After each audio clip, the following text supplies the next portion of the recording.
നിങ്ങളുടെ സ്ഥാനത്തിന് നന്ദേണ്ട ജീവിതത്തിൽ സന്ധ്യേച്ചി ഉണ്ടാവും.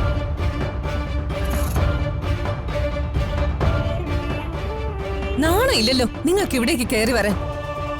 അധികം നെകളിക്കാതെ അടങ്ങി നിൽക്ക്.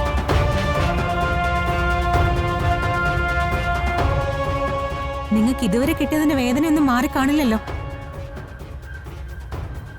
ഇനി ആരെങ്കിലും ഉപദ്രവിക്കാനാണ് ഈ വരവെങ്കിലേ നിങ്ങൾ വച്ചേക്കില്ല. ഓ, നിങ്ങൾക്കുള്ളതേ പലിശയും കൂട്ടുപലിശയും ചേർത്ത് ഞാൻ വെച്ചിട്ടുണ്ട്. പക്ഷേ ഇപ്പൊ ഞാൻ നിങ്ങൾക്ക് ആർക്കും ഒരു ശല്യം ഉണ്ടാക്കാൻ വന്നതല്ല.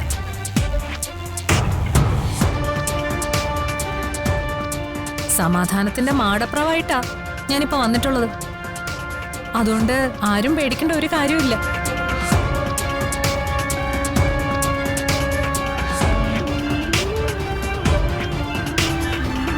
നീ ഭാഗ്യവതിയാ. ആദ്യരാത്രിയൊക്കെ ആഘോഷിച്ചല്ലോ അല്ലേ? നീയുമായി ഒരു ബന്ധവും ഇനി എനിക്കോ ഈ വീട്ടിനോ ഇല്ല. മര്യാദയ്ക്ക് ഇറങ്ങി പോകാനാ പറഞ്ഞത്. എന്താ നന്ദേട്ടാ ഇത്?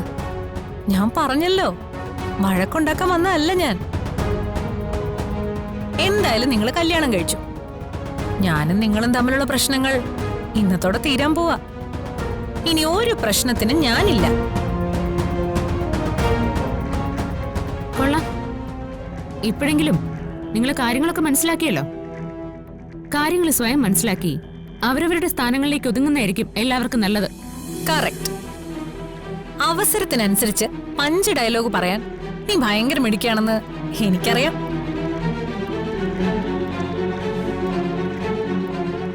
എനിവേ, എന്റെ ഭർത്താവിനെയും അയ്യോ സോറി, ഡൈവോഴ്സ് കഴിഞ്ഞിട്ടില്ലാത്തോണ്ട് എനിക്കിപ്പോഴും അങ്ങനെ പറയാം.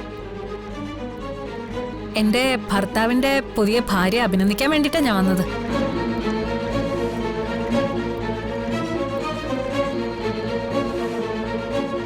Congratulations.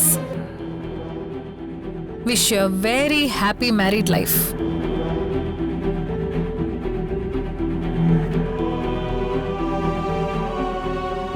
ഞങ്ങളെ പരിഹസിക്കാൻ വന്നാണോ നീ?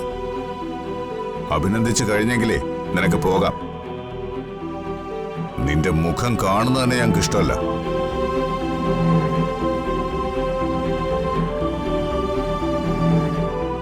അതെനിക്കറിയാച്ച. പക്ഷെ എന്ത് ചെയ്യാം, ഇവർക്കൊരാശംസ നേരാൻ ഇതല്ലാതെ വേറെ മാർഗമില്ല.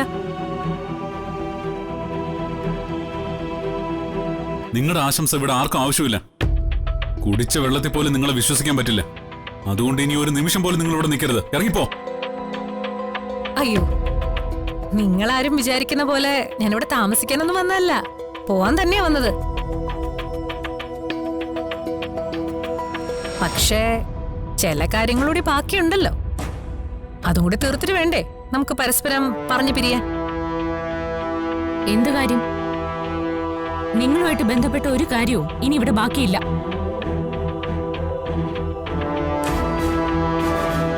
ഒഴിക്കോ, ഇനി ഇതുപോലെ ആശംസകളുമായിട്ട് ഈ വഴിക്ക് വരണമെന്നില്ല.